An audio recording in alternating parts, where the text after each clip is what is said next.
Manda angifunda bayimithi la ekhaya ngoba izodala ithunzi elimnyama la emzimbeni wamaphono. Amen umkhulu wakho.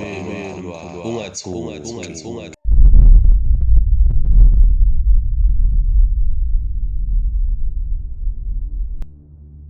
Alright mfana wami. Walala kangaka kodwa right? Cha, ngiphuphi ngimkhulu onempunga.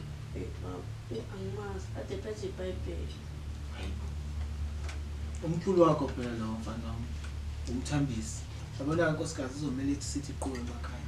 Hawu baba, semakhaya futhi. Sikhona nesidingo sokuthi siya khona.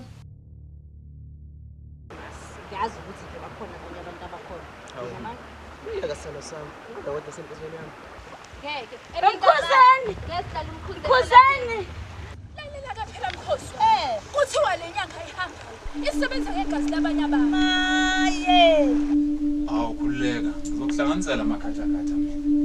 Kepha komele wenze isiqiniseko sokuthi wasebenzisa kuye kuphela. Ngoba mangenjalo uyochitheka kugayiwe. Hawu kanti ke khululeka ke nduku siyabuya. Lo wamfazi lowo lapha endlini. Ngifuna izize ngathi uyasha nduku siyabuya.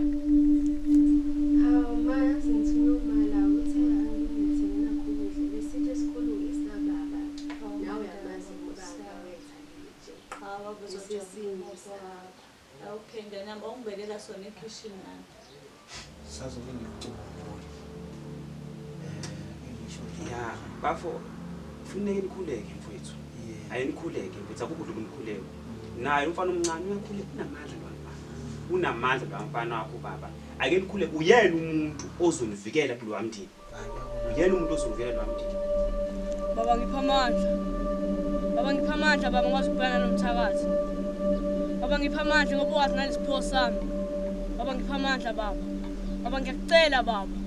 Njengoba ubona baba emndenini wethu kunexakaxaka baba. Sekushubileke manje. Unamandla lo mfana. Akho surprise la into yenzayo. Okubonakala ngazuthi wena le meeting le ayibizelanga indini. Ubuyibizele mina. Ngibiza ukufa phezu kwalo mndeni. Hawu ngempela maqantu umthakathi.